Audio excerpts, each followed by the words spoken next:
Buenas tardes a todas, a todos. Ahí ya llegó Angie. Un gusto que estén acá de nuevo con nosotros para este nuevo Vinculate con alguien muy especial. Angie Storbo. Así que ahí Angie ya se está conectando y ligerito ya la vamos a poder ver aquí en pantalla. Ahí está. Hola. Hola, ¿Me escuchas bien? sí, te escucho súper. Sí. Ya, Sí, súper. ¿Cómo súper. estás, Angie, querida? Muy bien, gracias. ¿Y tú cómo Qué estás? Muchas bien. gracias por la invitación. Oye, voy a botar esta cuestión como no estoy acostumbrada. ¿Te va bien la tecnología? Voy a botar ahí el aparataje. Ya. Trata de acomodarlo ahí para que no se te caiga. Ya, Para que podamos conversar tranquila. Bueno, primero que todo, ¿cierto? Agradecerte, Angie, porque te hayas sumado a esta invitación para hacer estos en vivo, donde de alguna manera lo que buscamos, ¿cierto? También es poder conversar en torno a la vinculación y esta conexión, ¿cierto? Que estamos teniendo desde la vinculación con el territorio en la universidad. Así que desde ahí darte las gracias y la bienvenida a este espacio, que es un espacio, la verdad, más de relajo, no es tan formal. Y desde ahí te quiero invitar a hacer un salud. No sé si tienes tu café a la mano, tu latte, para que hagamos aquí. un salud. Ya, por el vincularte y esta nueva sesión. Voy Salud, a querida. esperar el tazón igual, sí, ¿ah? Sí, si te va a llegar, tuvimos ahí unos problemas técnicos, no le alcanzó a llegar el tazón a No, Angie, sí pero tengo mi tacita regalona. Qué ya, bonito. muy bien. Salud entonces. Salud. Y agradecerle también a todos y a todas quienes se están sumando igual a esta transmisión y que quieren conocer también un poco, ¿cierto?, de este trabajo que tú has venido realizando, Angie, en torno a lo que es el AMAS y desde ahí preguntarte cómo llegaste tú, finalmente, cuál ha sido como tu historia que te llevó a esto en lo que estás hoy día, ¿cierto?, que es encargada de esta unidad. Cuéntanos un poco ahí cómo fue que llegaste a la universidad, de dónde venías antes, etcétera, y te doy la palabra para que nos puedas contar. Ya. ¿Es la versión larga o la versión resumida? Tenemos una No. hora. Ya. No, bueno, yo creo que el tema del servicio y del el hacer cosas con la comunidad y vincularme desde la docencia ha estado como siempre, ¿ah? Desde antes de que yo fuera, bueno, yo soy de formación inicial, no soy docente, ¿ya? Soy ingeniera civil en informática, entonces como que hoy día estoy en un mundo nada que ver con mi profesión. Eh, pero previo a eso, siempre participé como de grupos de ayuda social, siempre de niña estuve como aprendiendo harto de eso porque mi papá también mi papá es profesor, entonces mi papá siempre también tuvo esa orientación de servicio a la comunidad, de trabajar con comunidades vulnerables, me llevó, yo como 12 años, 10 o 12 años, me llevó a participar de un grupo donde en el fondo te mostraban harto la realidad de lo que estaba ocurriendo y en poblaciones, entonces anduvimos ahí dando vueltas, hacíamos desayunos en poblaciones vulnerables, entonces como que fui conectándome en realidad con la realidad de lo que ocurría. Ya en nuestras comunidades nunca viví así como, nosotros tampoco éramos una familia así como de hartos recursos, así que nunca vivimos tampoco en una realidad paralela, ya como ocurre hoy día, sino que como la mayoría de la gente, ¿no? Así es que desde ahí yo creo, después estudié una carrera porque en el fondo como que había que estudiar algo, en esos años uno no se cuestionaba mucho la vocación ni nada de eso, sino que en el fondo era que había que estudiar algo y algo que ojalá donde pudiese ganar plata para tener tu casa, tus cosas, como que uno pensaba así. Entonces yo como tenía buenas notas, pensé en medicina, pero de ahí dije, no, se me muere un paciente, pensé, y dije, no voy a poder estar tranquila. Entonces estudié algo así que involucrara emociones. Entonces estudié ingeniería. Este, y Ingeniero más, civil.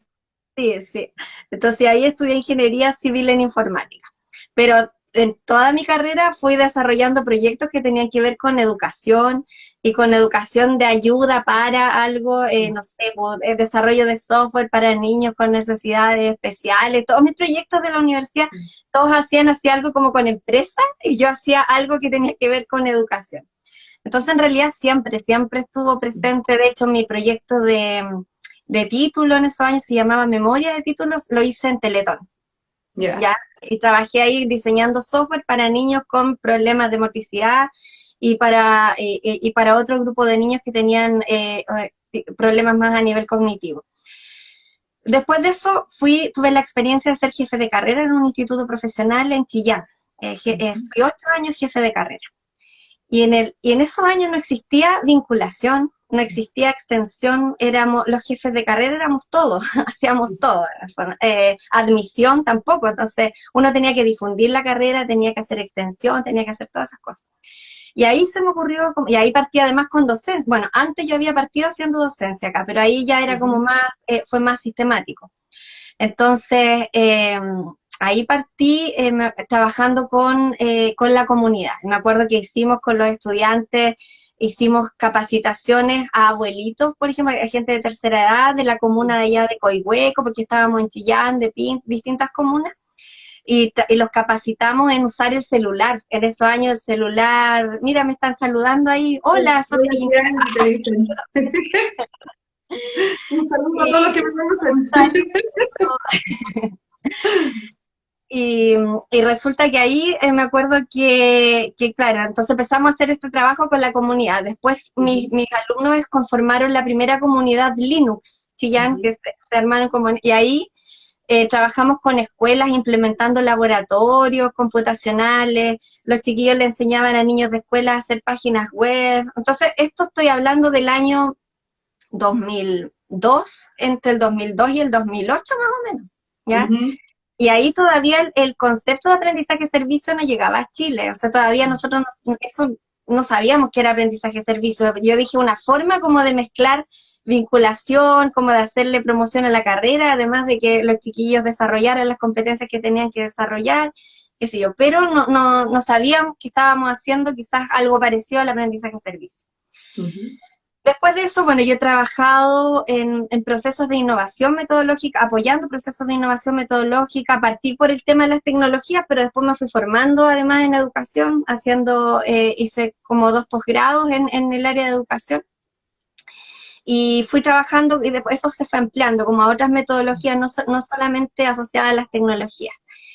Y en ese camino pasé por la Universidad de Concepción, pasé por la Universidad también del Desarrollo, y llegué ahora, hace 2 años, poco más de 2 años, a la Universidad Católica, ¿ya?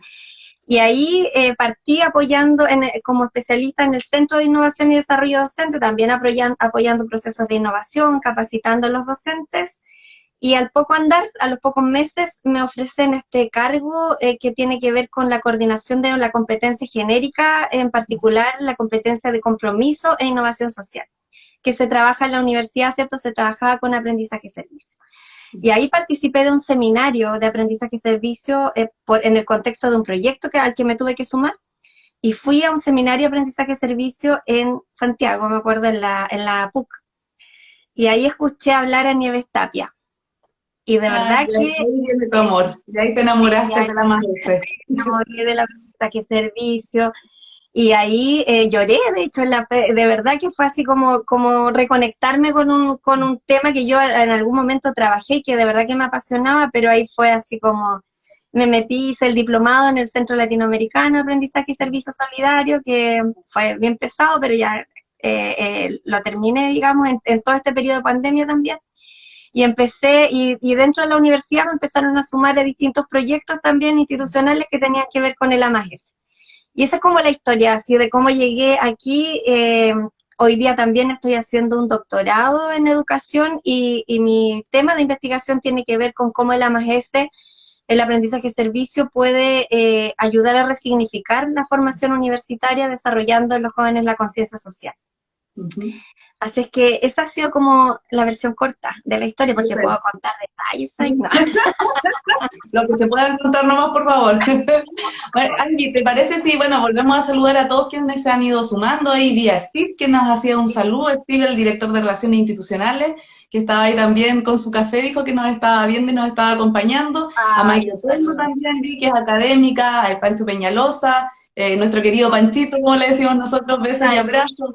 A Ada, que se acaba de sumar, Ada querida también. Sí, así que muchas gracias a todos y a todas por estar acá, y vamos a hacer un nuevo brindis por quienes se han ido sumando en esta conversación, ¿te parece? Aquí con vinculante, que luego le vamos a enviar al Ángel, no alcanzó a llegar a tiempo, pero a la Glorita querida también, Glorita, gracias por sumarte y estar acá igual hoy día en la tarde Ay, esa acompañándonos. Gloria, un besito. Y está también un amigo, Ricardo Benítez, que me conoce de que éramos guaguas, y me pone el tema de tu vida, ¿viste? El tema de tu vida. Eso te iba a decir porque, ¿sabes qué? Estaba pensando que haciendo como la conexión con el vinculante anterior, que donde estuvimos con Robinson, ¿sabes, cierto? Robinson tiene también una historia, yo te escuchaba hablar y se me venía al tiro como ese relato común que al parecer, como que todos quienes hacemos vinculación, de alguna otra forma, estamos como súper conectados con lo social, como desde siempre, como desde la historia de vida. Y eso me llama la atención y creo que eso es lo que finalmente nos motiva de alguna manera a estar en esto, a avanzar en este trabajo con las comunidades, ¿cierto? Yo creo que viene ahí, hay una historia de vida atrás que creo que compartimos entre todos y todas quienes estamos Sí, en esto.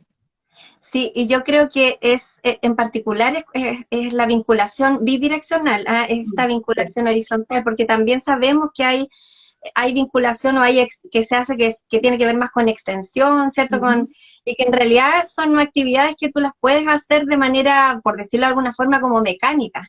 Pero ujú, este otro tipo de vinculación hay que ponerle corazón, pues, en el fondo y ahí es donde yo creo que para ponerle corazón tienes que tener una historia que te ampare, algo que te mueva, ujú. que sea más allá de cumplir con la pega, ¿no? Como hacer el trabajo. Exactamente.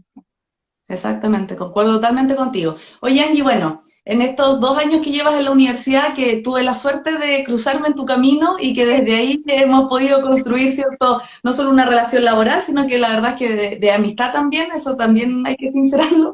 Pero ¿qué crees tú que ha sido como, porque el tema como que queríamos conversar hoy día también está centrado, además de conocerte, ¿cierto? Conocer un poco más de tu vida, también está centrado en cuáles son los desafíos que tú ves que tiene la MAGESE, esta metodología del aprendizaje-servicio, ¿cierto? En torno a este relacionamiento con nuestras comunidades, con nuestra comunidad local, cuál es el desafío. Bueno, y en definitiva, ¿cómo sientes tú que el aprendizaje-servicio responde de alguna forma a estos desafíos, ¿cierto? Que son cada vez más complejos también en la sociedad, pues. Entonces, desde ahí no sé si podrías también comentarnos un poquito de qué se trata el aprendizaje y servicio, porque me imagino que no todos y todas quienes nos acompañan hoy día lo conocen, entonces si nos puedes contar ahí un poquito de eso también.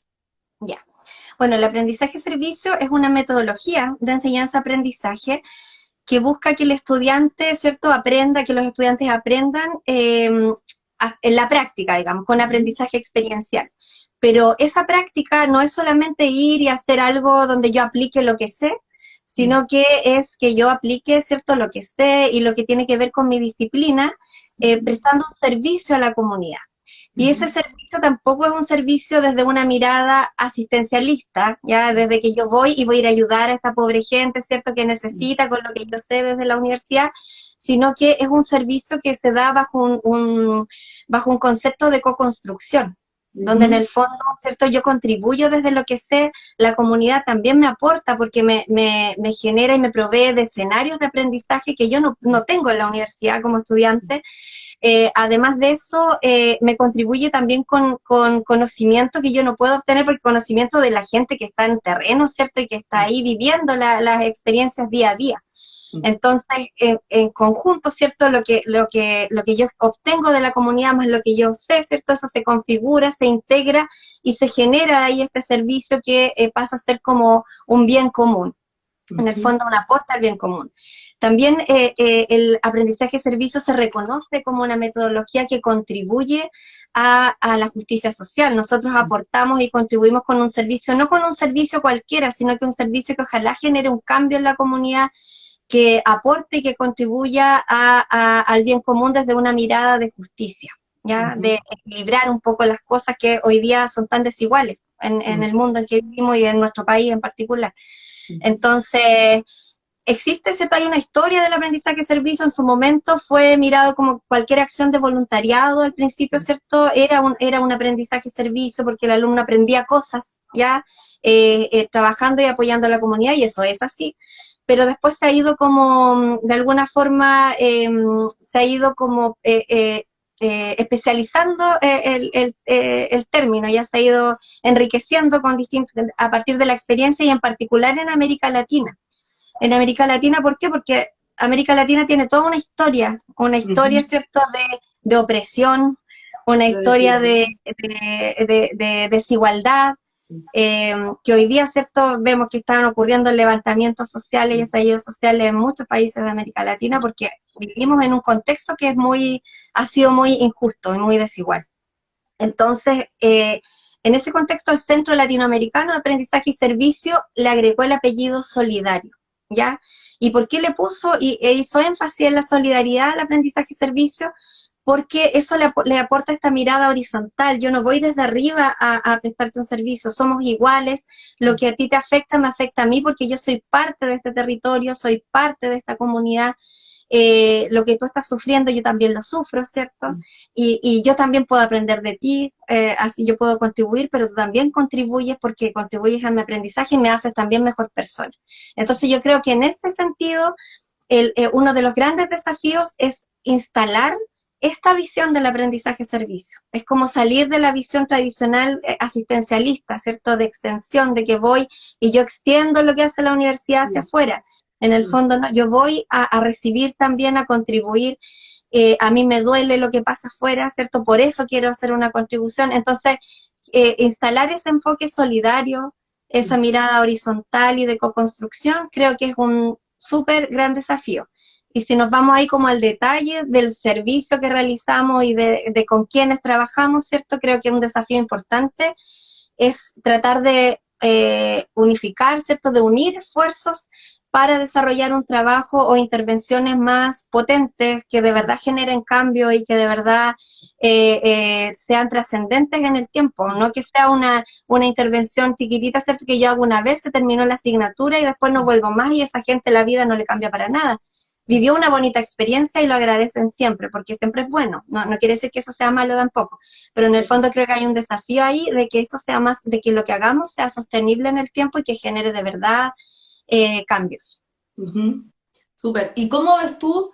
Porque claro, nosotros tenemos como súper clara la visión, vamos a decir, desde la universidad, ¿cierto? Y sobre todo de lo que trabajamos ahí súper articuladamente y súper, valga la redundancia, vinculadamente también, porque también nosotros pertenecemos a vicerrectorías distintas que muchas veces tenemos este problema en las instituciones de educación superior en general, que se generan como estos estancos, ¿cierto? Y cada cosa o cada área del que hacer, la docencia va por acá, la investigación acá y la vinculación con el medio por acá. Entonces, nosotros lo que hemos hecho, ¿cierto?, es ir tal vez un poco más allá y empezar a ver estas formas de articulación y cómo dentro de la misma universidad también hay esta vinculación bidireccional, porque también aprendemos unos de otros entre las distintas áreas del quehacer, etcétera, desde la interdisciplinaridad, desde la multidisciplinaridad, que es hacia donde queremos apuntar en algún momento.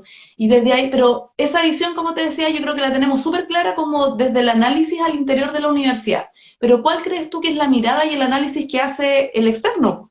Que hace ese agente territorial que es invitado a participar en estas experiencias y que finalmente, de repente, ¿cierto? Hay una mirada, no sé si negativa, pero sí como de no entrar de mucha confianza al tiro cuando las universidades, no voy a hablar de ninguna en particular, pero en general cuando las universidades llegamos a los territorios, siempre hay un poco de reticencia, ¿cierto? Y que tiene que ver con una historia que a las personas siempre se les ha tratado como objetos de investigación y no como sujetos de investigación. Entonces, no sé cuál es la mirada que tú tienes, o desde tu experiencia, cuál es esa mirada desde eso que en el AMAES se llama el socio comunitario, ese otro, ¿cierto?, que es parte de este proceso y de esta experiencia. Mira, yo creo que la gente siempre es agradecida en general. O sea, siempre que se hace una actividad, la gente lo agradece y lo valora bien. Uh Pero -huh. siempre está esta espinita y siempre cuesta, ¿cierto?, llegar al principio. ¿Por qué? Porque, como tú bien dices, muchas veces uno llega o llega a las universidades, ¿cierto?, a hacer algún proyecto, y buscan la comunidad, entonces la comunidad, en cierta manera, es como que los utilizamos, es como que es algo utilitario, ¿cierto?, para cumplir con lo que yo necesito como universidad. Entonces ahí no está esta mirada bidireccional, pues no está esta mirada horizontal, porque vamos a hacer algo que nos sirve a nosotros, pero no estamos pensando si de verdad le sirve al otro. Vamos a buscar ciertas comunidades que nos sirvan de centros de práctica y después, ¿cierto?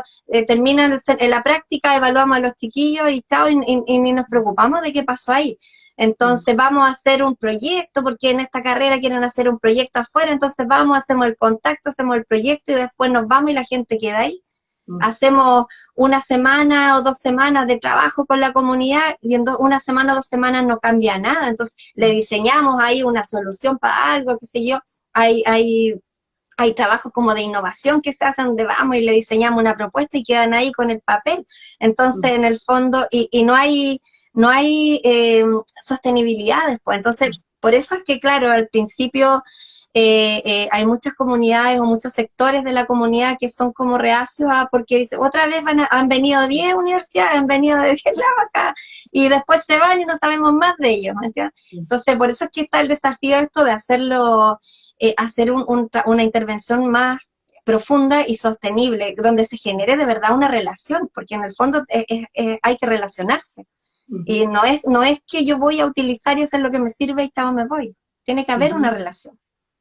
Y de acuerdo a tu experiencia y todo lo que tú has estudiado, bueno, nos comentabas ahora que estabas haciendo, ¿cierto?, también ese doctorado en todo este tema del aprendizaje y servicio, y desde ahí, ¿cuál es o no sé si conoces como la experiencia desde los estudiantes también, pues porque son el centro, o sea, y eso es lo que a mí en lo particular me gusta el aprendizaje y servicio, que hay un equilibrio, donde el centro, si bien es una metodología de aprendizaje, ¿cierto?, pero también hay un equilibrio en la importancia del otro, y la importancia en este caso del socio comunitario. Y desde ahí, el estudiante, ¿cuál es ese? Bueno, yo entiendo que en eso se está basando también tu tesis doctoral. ¿Cuál es el cambio que efectivamente ocurre en los y las estudiantes que son parte de estos procesos? ¿Y cuál es la diferencia, crees tú, en aquella persona que termina su carrera, ¿cierto?, sale a la vida profesional y no ha tenido la posibilidad de vivir, por ejemplo, una experiencia de aprendizaje y servicio? No sé si hay ahí alguna diferencia, en qué crees tú que contribuye, qué te aporta finalmente, etcétera. Mira, yo creo que sí, sí, hay experiencias, hay estudios, hay investigaciones que dicen que sí contribuye, que sí, en el fondo, que la forma en que un profesión, o cómo ejerzo yo después mi profesión es distinta cuando pasé por este tipo de experiencia que cuando no, pero también tenemos muchas experiencias de gente que ha pasado por procesos como este, ha hecho voluntariado, va a construir techos, va y después salen y son, no sé, gerentes de una empresa y abusan de sus trabajadores, o son médicos que en el fondo llenan la consulta y los atienden en 10 minutos, no más rapidito porque va a tener más pacientes, ¿cierto? O el abogado que ni se cuestiona cuando tiene que defender algo que en realidad, no sé, un pedófilo, no sé. Yo no digo que no haya que hacerlo porque es parte a lo mejor del trabajo que de repente hay que cumplir, pero que algo te remueva o que algo te... Entonces, justamente en ese primer seminario que vi, y hay algo que nunca se me olvidó, que dijo un representante de la ONU, de la parte de educación de la ONU, y él dijo, este tipo de experiencias tienen que ser tan potentes que cuando un profesional, por ejemplo, un estudiante que durante su carrera hizo un aprendizaje-servicio donde limpiaron a lo mejor un río de basura, ¿cierto?, no pueda trabajar en una empresa que después contamine ese río, ¿me entiendes? Entonces, yo no sé ahí qué tanto, no he encontrado como evidencia, y por eso es que un poco lo que yo quiero trabajar en el doctorado, de qué manera o qué tan profundo es esto a nivel de desarrollo de la conciencia social, ¿me entiendes? Porque sí es cierto, es súper valorada, a los chiquillos les hace bien, y sí, aprenden a trabajar en equipo, aprenden a mirar, pero si lo hacen una sola vez, durante toda su carrera, ¿me entiendes? Después pasan años haciendo otras cosas y se les olvidó ya cuando salieron. Entonces, por eso es que esto también se habla de procesos de institucionalización del aprendizaje-servicio, porque esto tiene que ser algo transversal, es una forma de pensar la universidad y de ver la universidad, no es una actividad puntual que yo hago. Entonces, cuando lo institucionalizamos, lo elevamos como a un modelo a una filosofía, a una forma de concebir la universidad. Y yo creo que eso es algo que nos falta, porque hasta ahora estamos como en un nivel, y hay universidades que lo tienen muy bien ordenadito, muy bien sistematizado, y que está bien, pero no sé si está generando el cambio profundo, porque vemos egresados, ¿cierto?, de las universidades que después tienen un currículum que hay que dejar. No, pero estamos pensando en la misma universidad. No voy a... No quiero hacer alusión a nadie en particular, pero No, pero se sabe de dónde salen los altos cargos en general o los... Sí, en fin.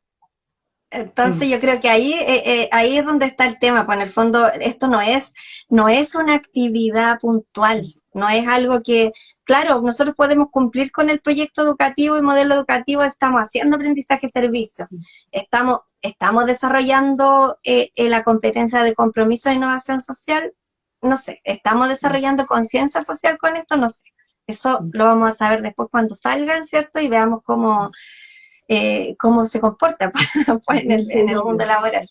Sí, claro. Sí, es súper interesante eso. Yo creo que efectivamente hay falta medir, porque uno sabe de buena primera que todos contentos cuando hay una actividad como esta, Sí, pero efectivamente yo creo que hay, y por eso que nosotros en el área de vinculación, específicamente como dirección dentro de la universidad, siempre hablamos, ¿cierto?, que la vinculación no es una actividad. La actividad que uno realiza es el resultado, claro, pero esto es un proceso de vinculación. Aquí hay una forma de entender el relacionarse con el otro, reconociendo a esa otra persona, ¿cierto? Reconociéndola en dignidad, en derechos, etcétera. Por lo tanto, desde ahí es súper importante lo que tú dices, porque efectivamente cruza con lo que nosotros venimos tratando de fortalecer en la universidad, que tiene que ver con esto de que la vinculación no solo es transversal porque está presente en las distintas áreas del quehacer universitario, sino que además es una vinculación que lo que busca finalmente es generar esos espacios, ¿cierto?, donde todos aprendamos, esos espacios recíprocos. Entonces eso claro. también hay un tema ahí, ¿cierto?, que me parece y que es una experiencia, porque, y eso también lo vimos en el diplomado, en el de las PAUR, sobre todo en la última, ¿cierto?, que tiene que ver con que para uno tener aprendizajes significativos, efectivamente tiene que tener experiencias significativas en torno al aprendizaje. Y ahí es donde yo creo que la MAGESE, claro, pero una de las metodologías que pega como medio a medio en Claro. eso. Y en el Ahí, fondo, si tú lo aplicas así, y si tú haces la actividad, claro, el alumno va a aprender y va a mm, desarrollar sus competencias disciplinarias, pero hay otra mm, parte muy importante que tiene que ver con la competencia, con esto que yo digo, la conciencia social, porque en el mm, fondo, hoy día, todo lo que está ocurriendo en el mundo hoy día tiene que ver con falta de conciencia social, hasta la pandemia. O sea, mm, si la persona que estaba con fiebre no se hubiese subido al avión, ¿cierto? Irresponsablemente sabiendo que andaba un virus dando vueltas, no mm, hubiese pasado todo lo que ha ocurrido. Entonces, en el fondo, y eso tiene que ver con conciencia del otro, conciencia de que soy parte de una sociedad, de que no mm, soy yo solo. exacto. Y eso hoy día Bastante nos falta creativa. en todos los Mm, aspectos. sí, yo también lo creo. Oye, y desde ahí, bueno, ya que hemos hablado un poco como de los estudiantes, de los socios comunitarios, ¿y qué rol juegan aquí los docentes, pues? Los académicos, las académicas, en los espacios de educación superior, ¿cuál es el rol que juegan? Y ahí yo siempre me he cuestionado algo, yo no he tenido la oportunidad de ser docente todavía, no, nunca he hecho clases en una institución de educación superior, pero yo digo, bueno, ¿de qué manera uno también tiene que tener como esta conciencia social desarrollada, ¿cierto?, para efectivamente asumir un proceso como este, porque sabemos que no es un proceso fácil, siempre el relacionarse con otro es difícil, y hay que construir confianza, ¿cierto? Hay que tener una serie como de habilidades también ahí, de escucha activa, etcétera. Pero ¿cuál es tu visión y cuál es el rol finalmente que los académicos y las académicas tienen que tener en estos procesos? Bueno, si nos vamos como a la metodología, estas son metodologías activas, ¿cierto? En donde el alumno es el que va, digamos, desarrollando y es el protagonista como de cada etapa del proceso. Y en ese sentido el docente es como que lo va guiando, lo va orientando, ¿cierto? Y va de alguna manera facilitando el camino para que él desarrolle, no sé, en el AMAS los alumnos tienen que hacer diagnósticos participativos con la comunidad, tienen que hacer, después a partir de eso ellos tienen que sugerir soluciones y tienen que implementarlas. Entonces el docente es el que le va como entregando las herramientas y los recursos para que él haga esto. Pero hay una cosa súper importante que tiene la MAGESE y que tiene que ver con todo este desarrollo paralelo que tiene que ir de ir haciendo conciencia, ¿cierto? De que somos parte de una comunidad, de todo lo que hemos hablado. Y eso tiene que ver con los procesos reflexivos, ¿ya? Y ahí es donde el docente tiene que orientar estos procesos reflexivos. Y después cuando se hace finalmente la evaluación y todo, ya no es evaluación de que pasamos por todas las etapas, sí, ok, ya cumplimos, tienen un 7, porque hicieron la actividad en todas sus etapas, ¿cierto? pero hay otra evaluación que hay que hacer de qué pasó en la cabeza, en el corazón de ese estudiante, ¿cierto? Cuando pasó por esta, cómo ve, cómo se visualiza él, cómo visualiza después su profesión y su incorporación al mundo laboral después. Sí, Eso tiene que haber algo ahí, y ahí hay un rol súper importante en los docentes, pero previo a eso, el docente tiene que también desarrollar esa conciencia. En el fondo aquí hay toda una cosa que es como súper, va desde arriba hacia abajo, o sea, la institución tiene que concebirlo así, las autoridades, ¿cierto? Después en el fondo los docentes tienen que concebirlo así, tienen que estar convencidos de esto, y después en el fondo viene el tema para poder orientar hacia sus estudiantes. Entonces, en ese sentido, yo no soy como muy amiga, y aquí a lo mejor no me están viendo mis jefes, pero en el fondo como de pensar que esto tiene que ser algo obligatorio. Yo en general les digo a los docentes, esto tiene que ser algo, ojalá que te nazca así como de corazón, porque si no va a pasar a ser una actividad con la que va a cumplir como que hubiese aplicado cualquier otra metodología, pero no va a tener la profundidad ni los procesos reflexivos que son necesarios y que son parte de esto. Entonces ahí hay un desafío también en la formación, en la motivación, que en el fondo ahí hemos tratado de sembrar un poquito ese bichito, esa inquietud de que el docente reflexione y que lo vea como algo más que una metodología. Sí. Pero no se puede tampoco convencer a todo el mundo, pues si somos... Sí. Exacto, no te encuentro toda la razón. Vamos a leer algunos de los comentarios que nos está llegando. Por ejemplo, Ricardo dice, un granito para comenzar a construir un mundo más feliz. Y qué mejor que sea desde la educación. Sí, sí. Después hay otro comentario de Jime 25530 que dice, concuerdo con Angie, buscar el cómo hacer que estas experiencias generen un impacto tan profundo en los estudiantes que transformen el pensamiento en su vida. Así que ahí están comentando también. Gracias por los comentarios. Y ahí, Angie, hay otra cosa que tú acabas de mencionar que me igual como que no es que me llame la atención, porque yo también concuerdo en eso contigo, pero sí que de repente es como difícil generar, sobre todo como en esta vorágine del día a día, donde de repente nos vemos como llenos de cosas y en esto que, bueno, en estas sociedades con estos modelos económicos donde hay que estar produciendo. ¿Dónde quedan esos espacios de reflexión? ¿Dónde se dan esos espacios de reflexión? ¿Qué tan necesaria es la reflexión? Tú lo decías, ¿cierto? Es como parte de, hay una parte ahí donde efectivamente el docente, la docente tiene que efectivamente reflexionar en torno a qué pasó, por ejemplo, con ese estudiante, pero en qué minuto se da ese espacio de vinculación, perdón, de reflexión, donde ahí me cuesta como un poco verlo y cómo eso lo llevamos a la cotidianidad, como digo, pues donde de repente el día parece que nos faltan horas. Y yo sé que a ti te pasa, me pasa a mí, y es como, ¡ay, no puedo creer que estemos en noviembre, por ejemplo, y que el año se va a acabar! Eso lo encuentro muy raro. Entonces, como desde ahí, desde esta vorágine, ¿cómo generamos esos espacios de reflexión finalmente?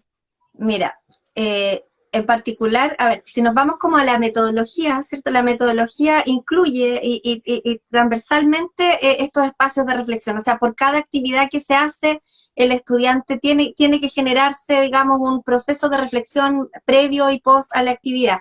Y hay recursos para ello. Por ejemplo, el estudiante puede llevar a mí me gustó mucho uno que vi que era un diario, ya es como un diario de vida, pero el diario de la maestra.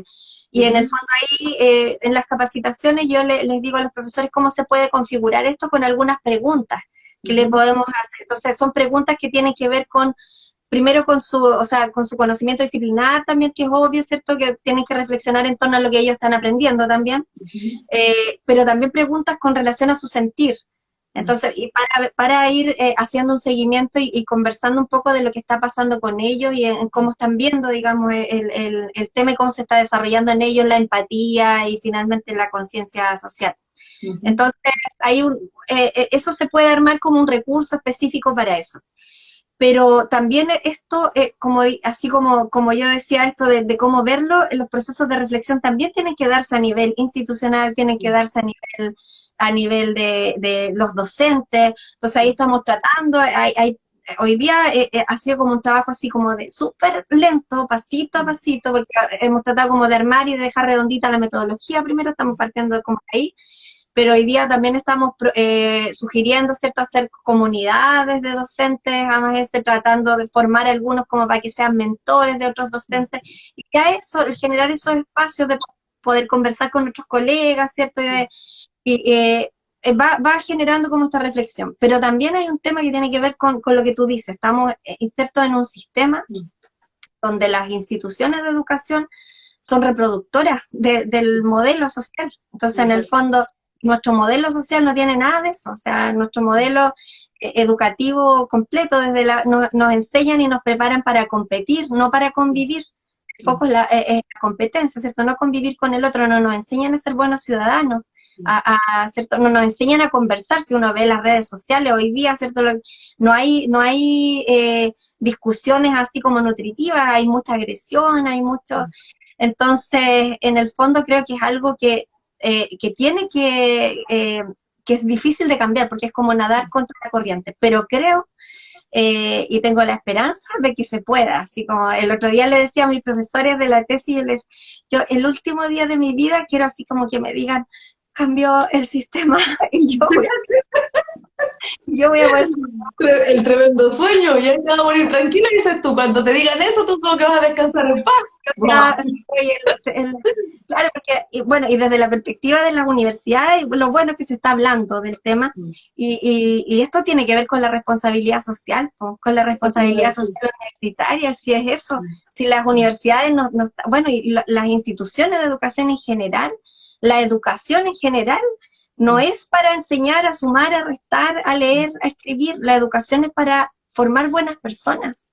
Ya, en el fondo es para eso, y claro, algunos dicen, no, es que eso viene de la casa. No, es de todo, es todo. Todo tiene que contribuir a eso. Hay gente que no tiene, hay niños que no tienen familias bien constituidas, es imposible que en la casa les puedan enseñar valores. Hay niños que no tienen casa. Entonces, en el fondo, tenemos que mirar a las instituciones educativas desde su rol, desde la noción antropológica de la educación, que es la formación integral de las personas. Hay otros países cuando se habla de que queremos copiar a Finlandia, Nueva Zelanda, oye, ya no tienen ni ramos, no tienen matemáticas, lenguaje, ¿no? Les enseñan a trabajar en equipo, les enseñan de solidaridad, de valores, y lo otro se va aprendiendo así por añadidura. Pero el foco no es las matemáticas, no les hacen las pruebas que nos hacen acá las Sims, no sé, ¿me entiendes? Entonces, pero la única forma de cambiar esto, de mejorar esto, es a través de la educación. Entonces, si algo se puede hacer así como de a poquito, ir pataleando, en el fondo es como nadar contra la corriente, pero yo creo que se puede, porque están las capacidades y se puede hacer, lo podemos hacer.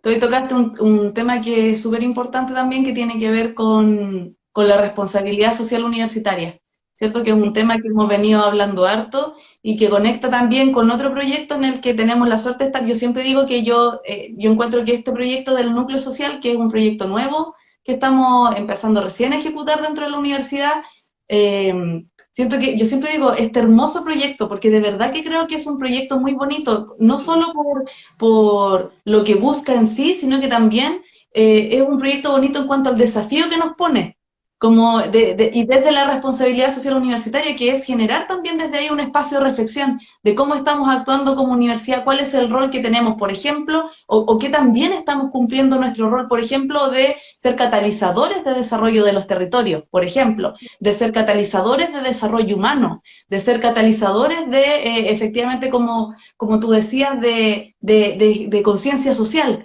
Entonces, desde ahí creo que este proyecto del núcleo social en el que estamos las dos, tenemos la suerte de estar participando, y el Panchito que anda por ahí también, creo que también va a contribuir a todo eso y nos va a ayudar ahí a establecer eso. Y desde ahí, ¿cuál es tu mirada? Porque hay harta resistencia con el tema de responsabilidad social de por sí, porque está muy asociado al tema empresarial, ¿cierto? Es como la mirada que hay muchas veces como, ay, las empresas son socialmente responsables porque en el territorio donde están dejan la embarrada, y como que desde ahí tienen que asumir la embarrada que están dejando y por eso son socialmente responsables. Pero ¿cuál es tu mirada desde esta visión de repente súper crítica de la RCU? ¿Cuál es tu mirada frente a esta responsabilidad social desde la universidad? ¿Y cómo convergen ahí estos conceptos? Sí, o sea, yo creo que el concepto como concepto sí está así como bien viciado, ¿cierto? Y que tiene que ver con lo que pasa con las empresas, que también muchas empresas utilizaron el tema de la responsabilidad social para evadir impuestos, porque hay una ley que dice que si tú haces una acción como responsable pagan menos impuestos. Entonces, a partir de eso parece que fuera algo malo, digamos. Pero en el fondo, su nombre lo dice, o sea, responsabilidad social universitaria. Las universidades tienen una responsabilidad con lo que ocurre en la sociedad, y no solamente desde el entregar así como, tener como la infraestructura para atender a los estudiantes, ¿cierto? Ofrecer las carreras que requiere el medio, lo que dicen, ¿cierto? Porque hoy día trabajamos con un enfoque por competencia, entonces lo que dice como la empresa que necesita, nosotros le formamos al profesional que la empresa nos dice que necesita. Es como, la responsabilidad social universitaria va más allá, porque la universidad tiene que hacerse cargo del impacto de sus acciones a nivel interno, ¿cierto? Endógeno y todo lo que tiene que ver con la formación, pero también exógeno, también lo que pasa afuera. Y lo que pasa afuera no tiene que ver con cómo se portan mis estudiantes, ¿cierto? Cuando salen, no. Tiene que ver con qué pasa con el egresado, con ese profesional que salió de ahí.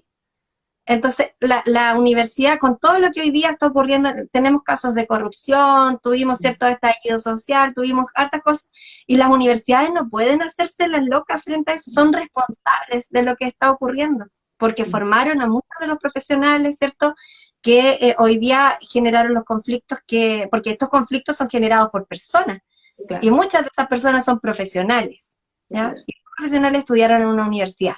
Entonces, ahí hay un grado de responsabilidad. A mí hay una definición que me gusta harto de responsabilidad social universitaria que dice que la organización tiene que responder, por un lado, tiene que responder a sus partes interesadas vinculadas, que son como los estudiantes, los profesores, ¿cierto? Pero también a sus partes afectadas vinculadas, y ahí tiene que está el medio. Y tiene que responder por sus pretensiones endógenas, que es lo que pasa adentro, ¿cierto? Y por sus impactos exógenos. Eso es responsabilidad social universitaria. Ese es el concepto y ese es el paraguas. Nosotros no estamos aquí, formamos un estudiante y nos olvidamos.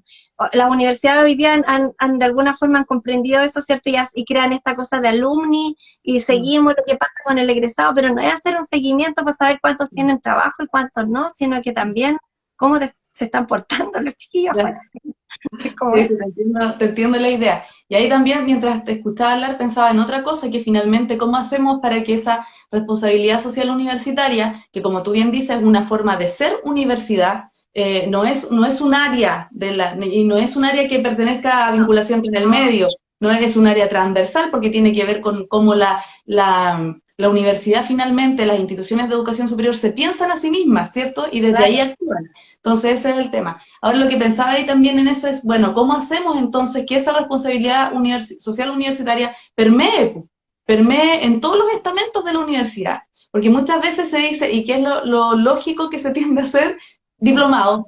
Hagamos un diplomado o el curso de responsabilidad universitaria, capacitemos a los académicos, hagamos un curso para los funcionarios administrativos y pongamos ahí también, como de manera transversal, un INS que se llama en el caso de nuestra universidad, ¿cierto?, en responsabilidad social para los estudiantes, y ahí permeamos. Pero yo creo que no es eso lo que genera ese impacto finalmente y que nos lleva, porque el ser socialmente responsable es algo que se da en lo cotidiano, en cosas de repente súper sencillas, desde cómo tú tratas al auxiliar que te abre la puerta, hasta cómo tú te tratas con tus pares que ocupan el mismo cargo que tú, por ejemplo, o cómo tú eres con los estudiantes, y así. Es una cosa como bien, ¿cierto?, de lo cotidiano. ¿Ah? Es una filosofía. Exacto. Sí, es súper aplicable al día a día, ¿no es? Porque muchas veces se piensa como, ay, ahí arriba, como muchas instituciones lo tienen en la misión, en la visión, etcétera. La mayoría lo tienen declarado. Sí, pues lo tienen súper declarado. Ahora empecemos a mirar un poquito más para abajo, que están permeado lo declarado está uno, pero más allá de esto, creo que es importante eso que tú dices y cómo finalmente, bueno, y ahí está mi pregunta, ¿cómo crees tú que finalmente eso va, o qué acciones se podrían tomar como para permear finalmente, ¿cierto?, a toda la institución en esta forma de ser, porque al final es eso, ¿no? Es una forma de ser y de filosofía, como tú dices, casi de vida.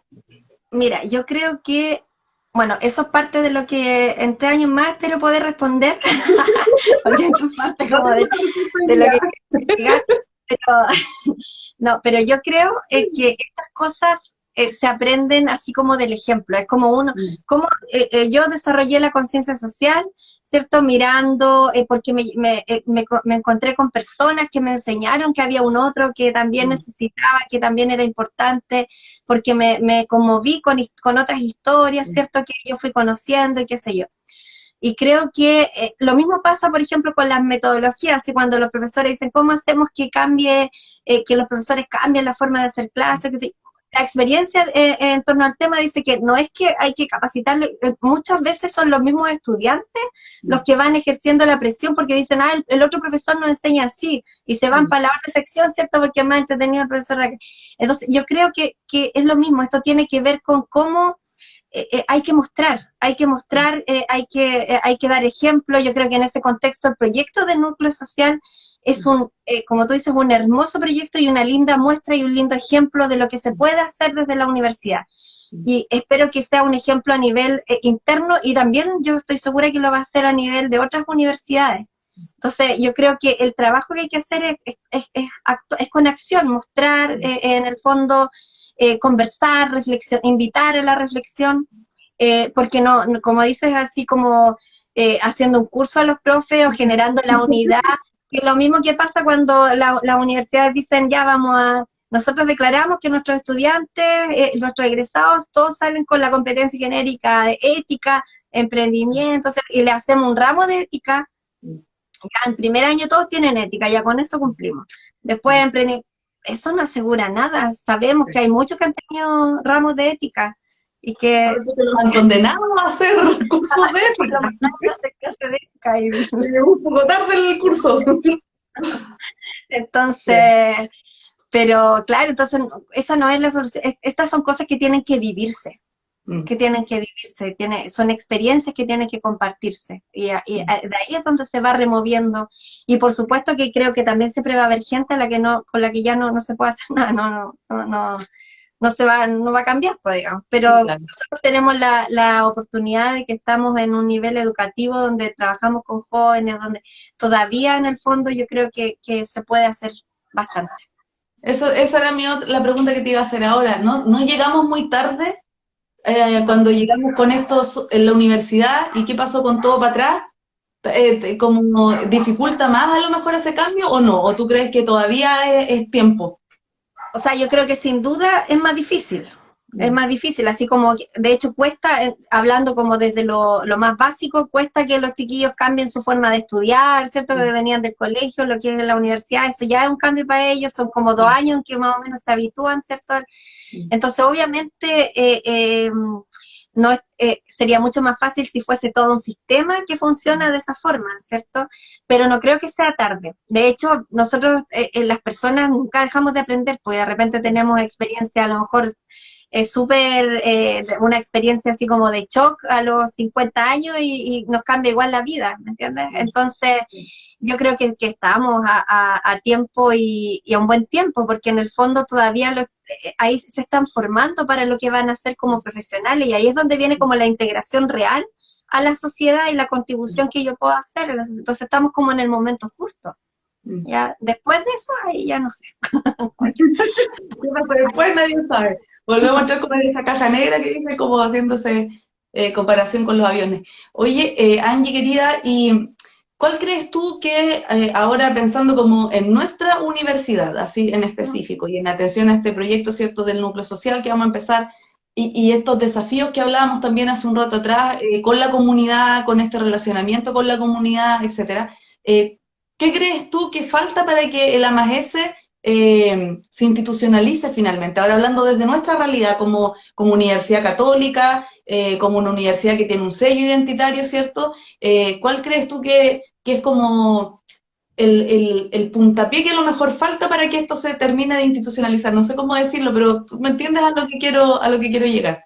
Sí, bueno, es como que lo hemos, en todas las reuniones que nos han preguntado eso, es como, yo creo que falta como la estructura de soporte, porque en el fondo hoy día la AMAES está, digamos, depositado en mí, ya como persona, en el fondo ya AMAES, Angie Stuardo, AMAES.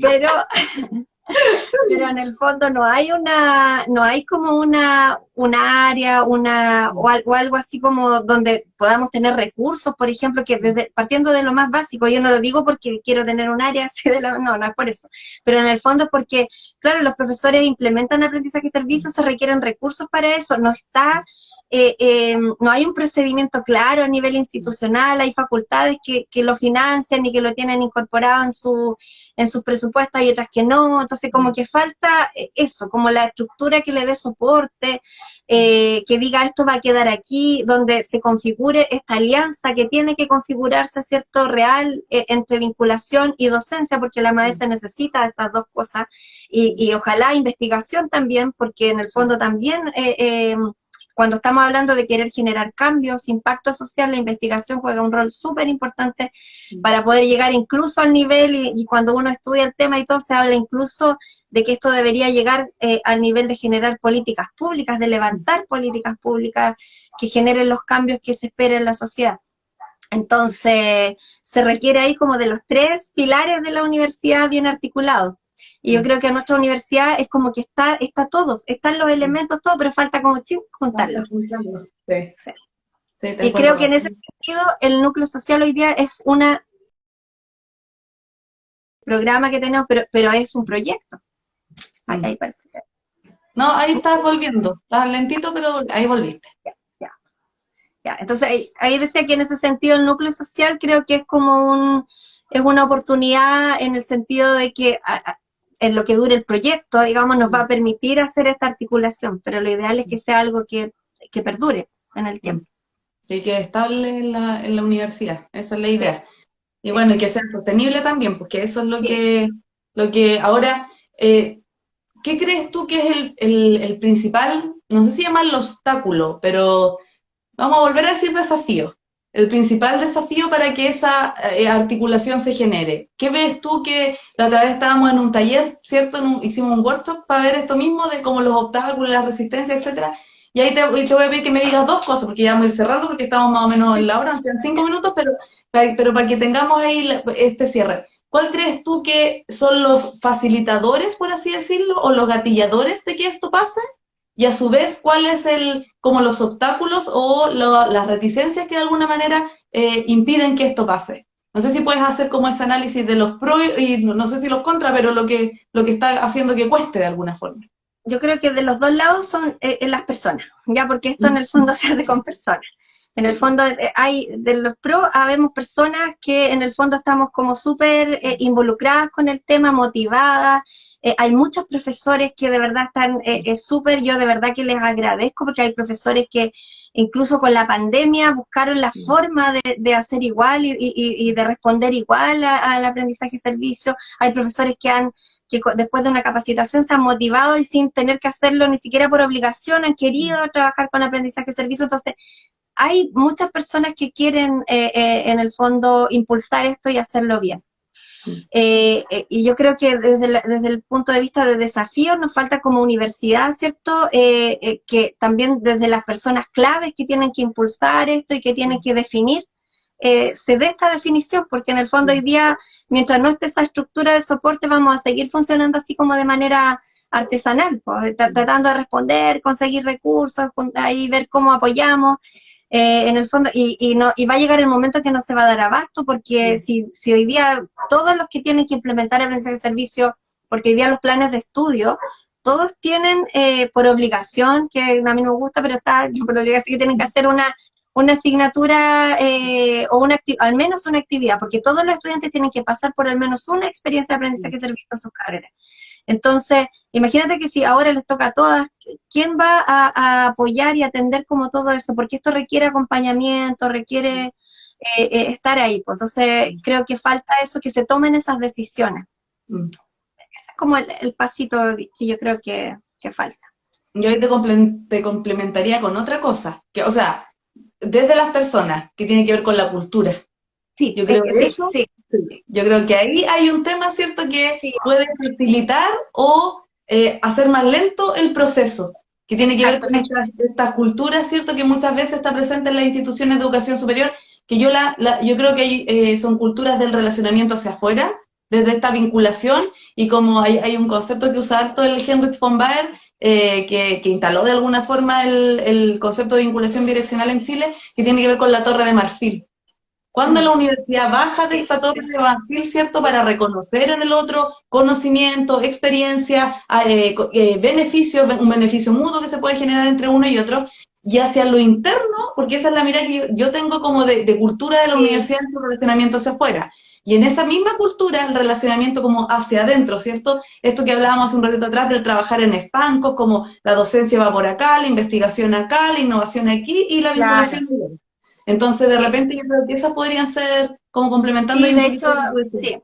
De hecho, ahí lo que yo te iba a mencionar es como estar alineados todos con la misma, me falta como eso de estar todos alineados con la misma forma de pensar y de concebir la universidad, porque no podemos estar por un lado diciendo que el aprendizaje servicio, el compromiso social, ¿cierto? Si por otro estamos con esta otra mirada, entonces hay que juntar eso. Si nos seguimos creyendo que somos como, somos esta torre de marfil que tiene que ver con esa concepción de las universidades cuando recién partieron, que eran instituciones cerradas que no se relacionaban con la comunidad y después se empezaron a relacionar solo desde la extensión. Entonces, en el fondo, hay que cambiar esa lógica, porque en particular el aprendizaje servicio no va con eso, digamos que no tiene que ver con eso. Se contrapone un poco esa visión con la filosofía de la maestra. Sí, toda la razón.